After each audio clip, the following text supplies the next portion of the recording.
Hello students, आज हम unit 2 trigonometry के क्वाड्रेंट का टॉपिक हम लोग कंटिन्यू करेंगे।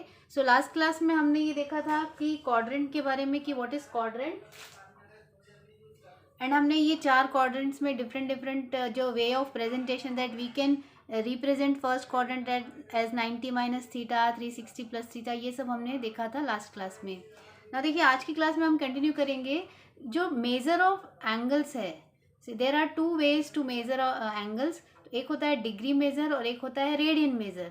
ठीक है, तो डिग्री और रेडियन मेजर में जो एंगल्स को हम किस तरीके से रिप्रेजेंट करते हैं वो एक बार मैं आपको बताती हूँ। देखिए डिग्री में, देखिए स्टूडेंट, ये ना बेसिक एंगल्स हैं। वैसे तो एंगल 10 डिग्री भी हो सकता है, 20 डिग्री भी हो सकता है, डिफरेंट एंगल, लेकिन ये जो है ये स्टैंडर्ड एंगल्स है जो हमें याद रखने हैं। तो देखिए ये 30 डिग्री, 45 डिग्री। देखिए डिग्रीज में हम एंगल्स को किस तरीके से रिप्रेजेंट करते हैं, 60 degree, 90 degree, 180 degree, 270 degree and 360 degree. तो इस तरीके से हम डिग्री में एंगल्स को लिखते हैं। ठीक है, अब इसी डिग्री मेजर के इक्विवेलेंट अगर आप इसको रेडियन में लिखोगे तो कैसे लिखोगे, इसको हम बोलते हैं रेडियन मेजर।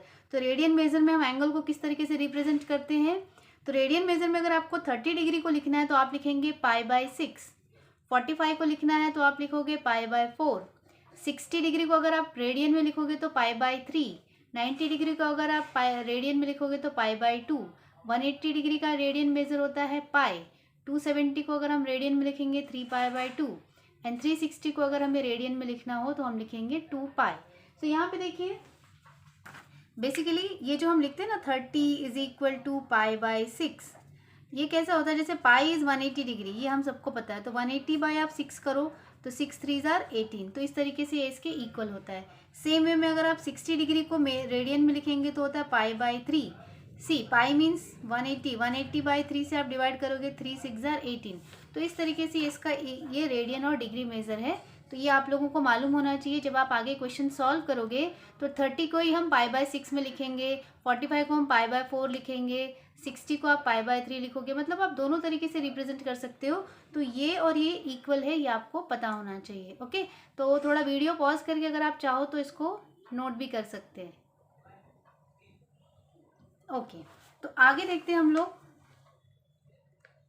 देखिए स्टूडेंट, हमारा जो यूनिट है वो बेसिकली कवर करता है अलाइड एंड कंपाउंड एंगल्स को और उससे रिलेटेड जो क्वेश्चंस है। लेकिन वहाँ तक के क्वेश्चंस को सॉल्व करने के लिए आपको थोड़ा बेसिक्स मालूम होना चाहिए, इसलिए मैं थोड़ा बेसिक कवर कर रही हूँ, बहुत ज़्यादा डिटेल में नहीं जा रहे हम लोग। सो देखो बेसिक ट्रिग्नोमेट्रिक आइडेंटिटीज़, तो ये हम लोगों ने 10th में भी किया है। Sine square theta plus cos square theta equal to 1। ठीक है, sec square theta -1 equal to tan square theta, and third होता है 1 plus cot square theta equal to cosec square theta.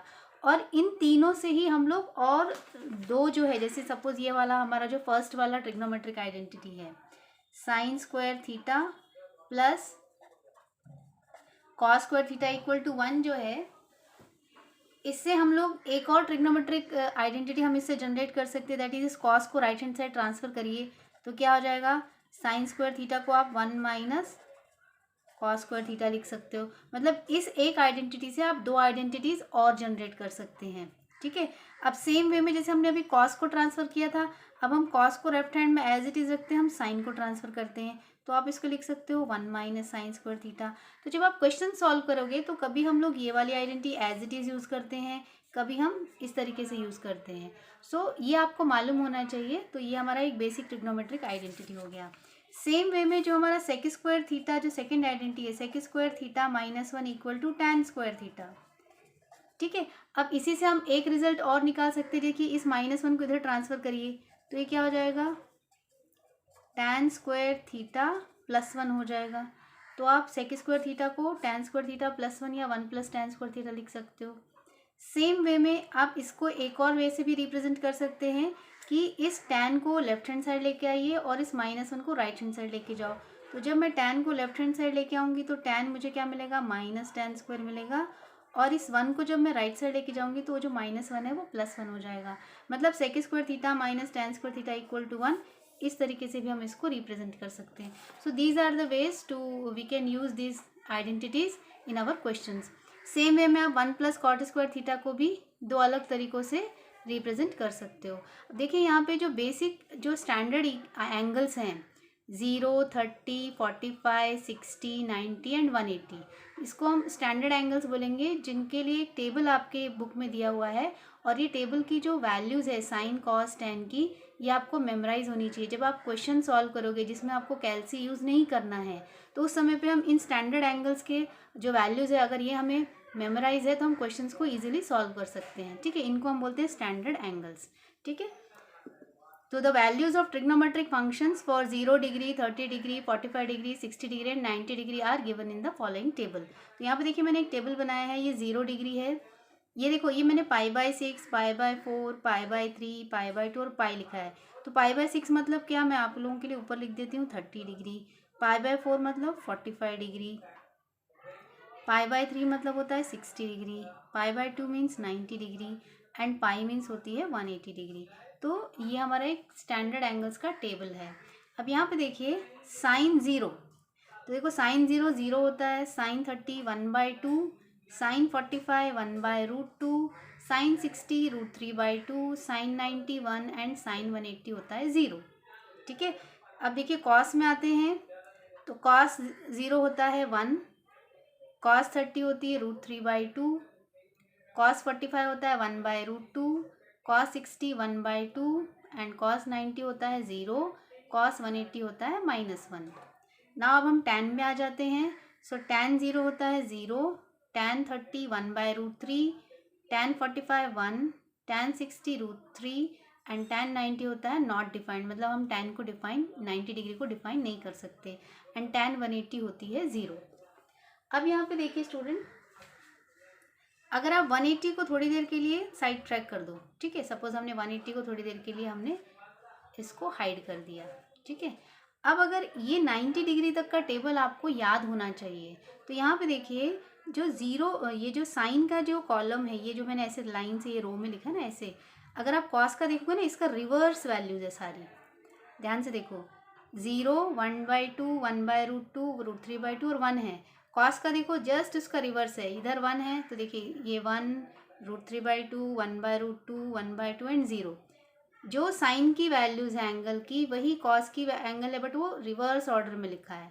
आप ध्यान से देखो, साइन 90 जो है वो 1 होता है, तो कॉस 0 1 है, देखो ध्यान से, आई थिंक आप लोगों को समझ में आ गया रहेगा। नाउ अगर आपको साइन का याद है तो you can easily right your cos values. अगर आपको टैन वैल्यू याद रखनी है तो ओके, अगर आपको लग रहा है कि नहीं मुझे ये याद नहीं होगा, तो आप साइन और कॉस को डिवाइड करके भी टैन निकाल सकते हो। ओके, साइन और कॉस को डिवाइड, टैन क्या होता है, टैन थीटा को हम क्या लिखते हैं, टैन थीटा इक्वल टू हम लिखते हैं sine theta by cos theta. Okay, तो अगर मुझे साइन टैन 30 निकालना है, टैन 30 डिग्री निकालना है, तो मैं लिखूंगी sine 30 degree upon cos 30 degree. तो साइन 30 होता है 1/2 और कॉस 30 होता है √3/2। दोनों को डिवाइड कर लीजिए, तो इसका रेसिप्रोकल हो जाएगा 2/√3। देखो 2 2 कैंसिल हो गया, तो 1/√2 मिल रहा है। देखिए टैन 30 1/√2 आया। वैसे तो आप इसको एज इट इज़ मेमोराइज कर लो तो ये ज़्यादा बेटर है, बट इन केस अगर आपको याद नहीं आ रहा है तो आप इस तरह से tan equal to sine by cos करके भी आप निकाल सकते हो। नाउ नेक्स्ट, जैसे मान लो आपको टैन 0 डिग्री निकालना है, ठीक है, तो टैन 0 के लिए क्या लिखेंगे हम, sine 0 degree upon cos 0 degree. तो साइन 0 क्या होता है, साइन 0 0 होता है और कॉस 0 होता है 1। 0 से आप 1 को डिवाइड करोगे तो आंसर मिलेगा 0। देखिए 0 है। तो इस तरीके से आप सारे टैन के एंगल्स को इस तरीके से डिवाइड करके निकाल सकते हो। ठीक है, सो आई होप ये आपको ये जो स्टैंडर्ड एंगल्स का जो ट्रिग्नोमेट्रिक टेबल है ये आपको मेमोराइज होना चाहिए और आपको समझ में आया रहेगा। सो नेक्स्ट क्लास में हम लोग आगे का जो टॉपिक है वो कंटिन्यू करेंगे। Okay, so thank you.